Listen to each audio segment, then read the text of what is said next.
Hey guys, this is PS, you're on the channel The Interesting Guy, and this is the first lecture that I'll be conducting for the SAT.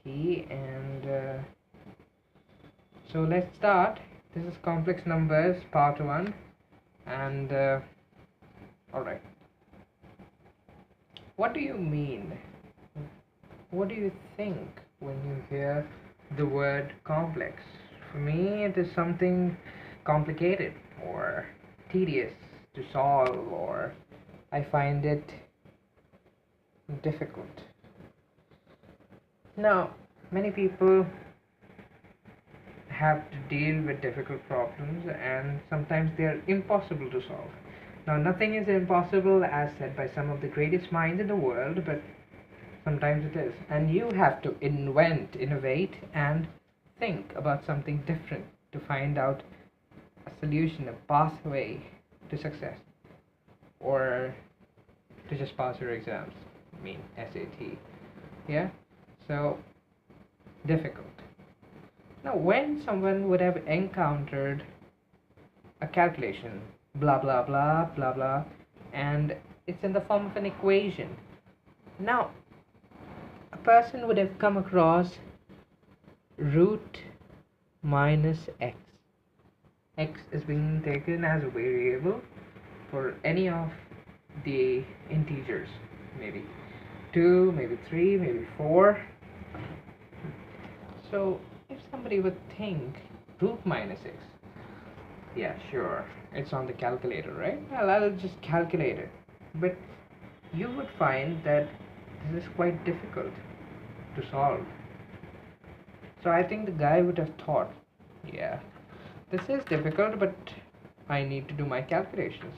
And this problem will recur many a times in my life, in my calculations. So what he did was, he took root x, and he thought, let me take assign a letter. So he took I, or iota, that has a value of root minus 1.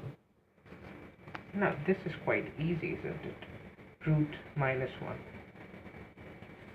This he could use in many of his calculations, and it would have been pretty easy. So going to the next part, root minus 1. Now if you please excuse, my camera is tilting again and again. It's shivering basically, right? So take a look at root minus 1 is iota. If I take I squared, then it's minus 1. I cube, then it's plus 1.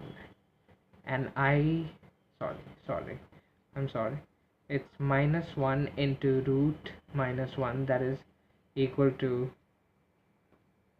minus root minus 1. Now you would say, alright, what is I raised to 4? Now you need to keep in mind that I'm just multiplying these things. So root minus 1 into root minus 1 is minus 1, and do it twice and it is 1. So I raised to 4 is 1. Alright, so in this class we discussed about the basic idea of complex numbers, and then thought about iota as a basic concept, as a basic fundamental of some equations that are difficult to solve. I'll be back with the second part in a day or two, and happy learning. Bye bye.